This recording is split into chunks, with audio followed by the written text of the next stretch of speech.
All right, I am recording this video specifically to Danny Holland, who is a longtime supporter of my work through Patreon, but she's also a longtime student. And she sent me this very thoughtful email around Christmas time, actually literally on Christmas.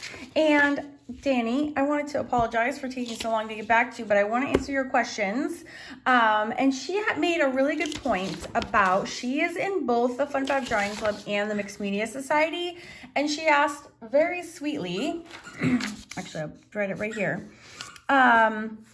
She asked if I could help her work out a planner because she is in both the society and the club. She went over a little bit of the supply she had, and she was wondering if I had any recommendations on how to start a daily practice.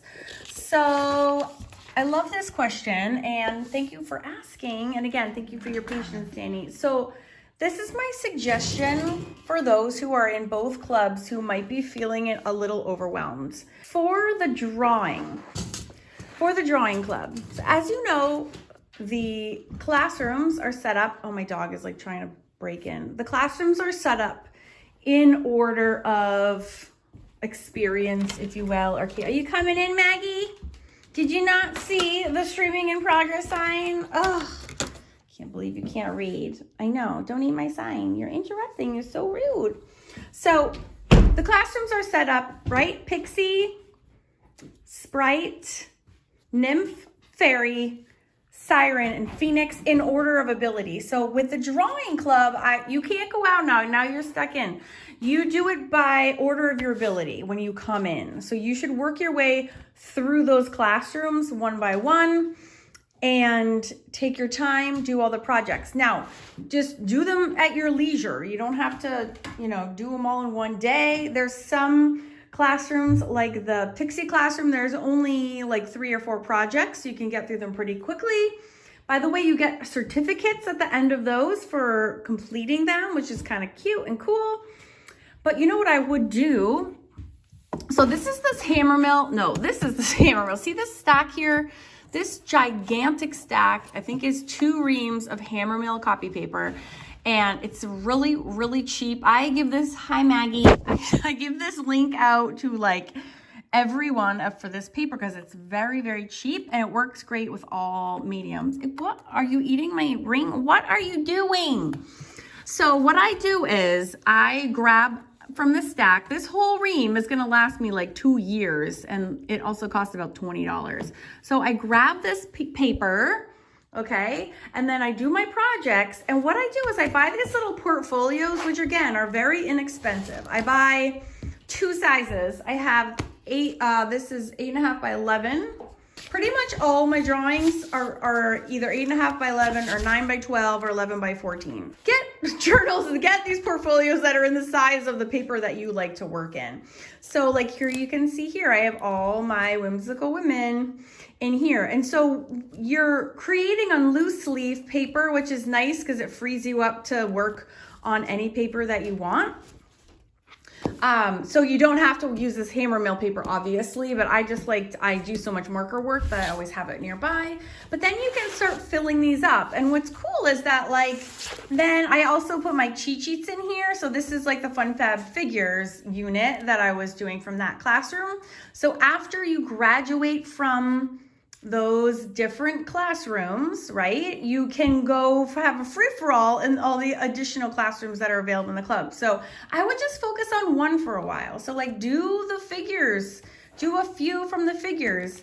And what I do is I give you this in the classroom. So I printed it out. I make up this inspiration board. I actually teach you how to make this inspiration board. So I printed this out. If you were taking this particular lesson, you could also print this out, or you can learn how to make your own. And then I put my drawing in with this. So I'm kind of acting like my own student when I'm creating these. This was another project. This was my inspiration board. And that, I think I actually gifted that to a patron. Speaking of patrons, here was the reference. Here was some hand references I was using. This is my dude from Figures. So again, you can kind of keep really well organized this way. And it's kind of like you're making your own art journal.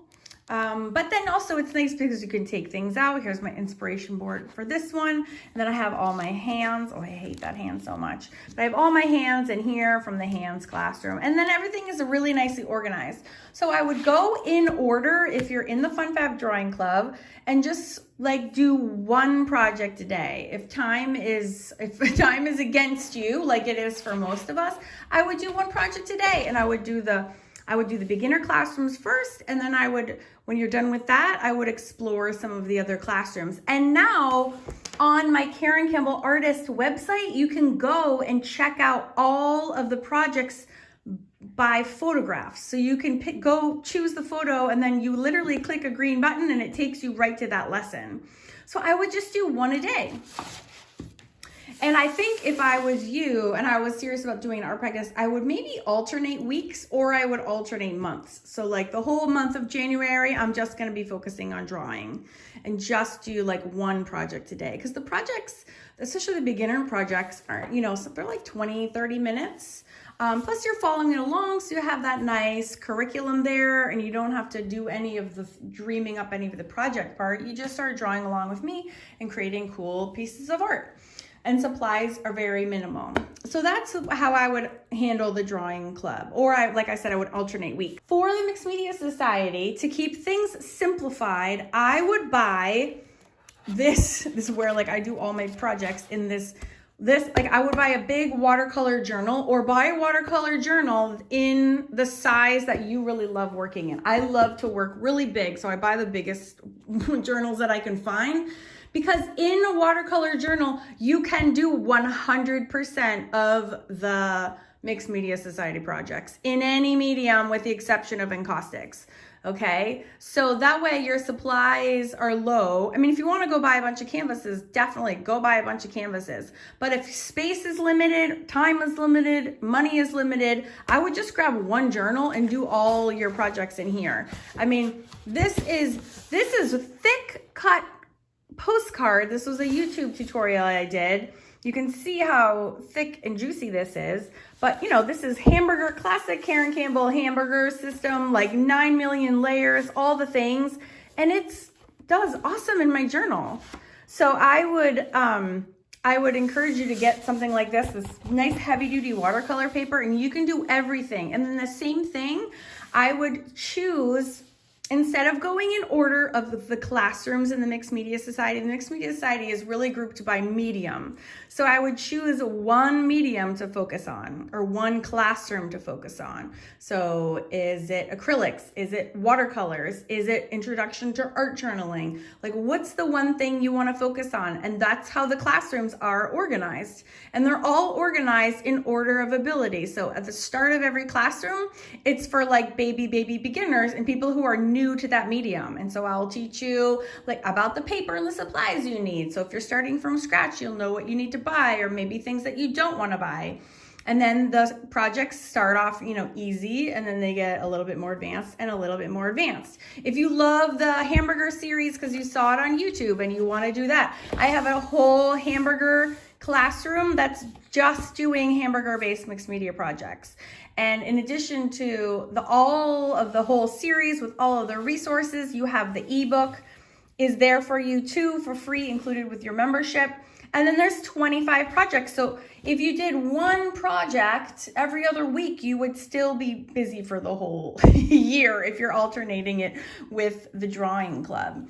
So everything is organized in a way, it's either by theme or by medium. So like the fantasy or the animals is kind of all the projects pulled from all the different classrooms.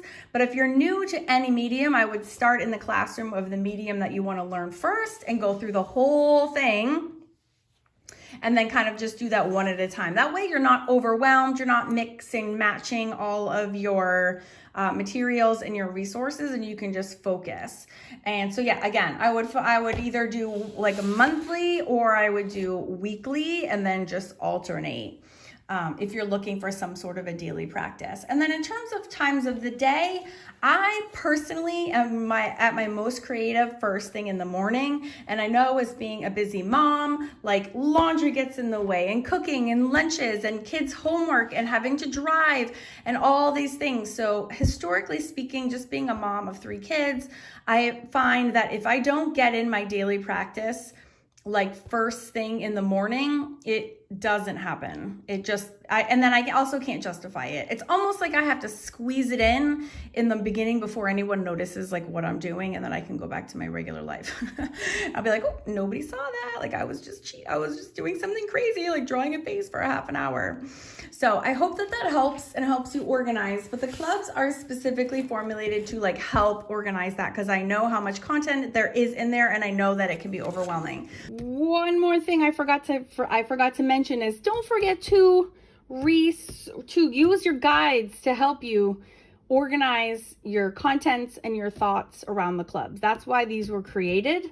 So you could take notes and you could look at the cheat sheets and you could thumb through and you could figure out what it is that you wanted to do and tackle. And it gives you an overview of everything that's in both of them. So it's nice to have a paper version of what is in there so that you can keep track of where you are.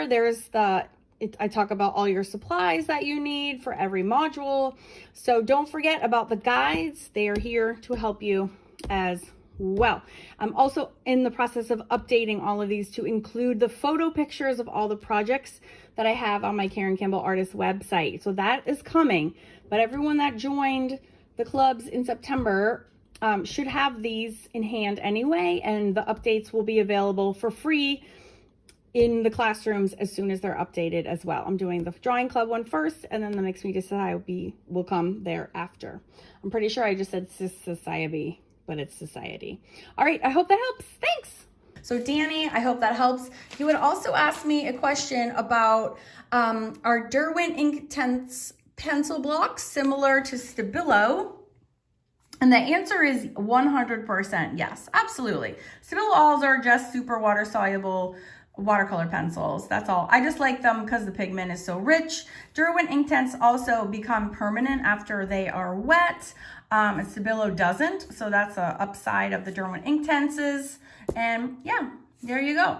So I hope that helps. If you have any other questions, always feel free to reach out. I love you all. Bye.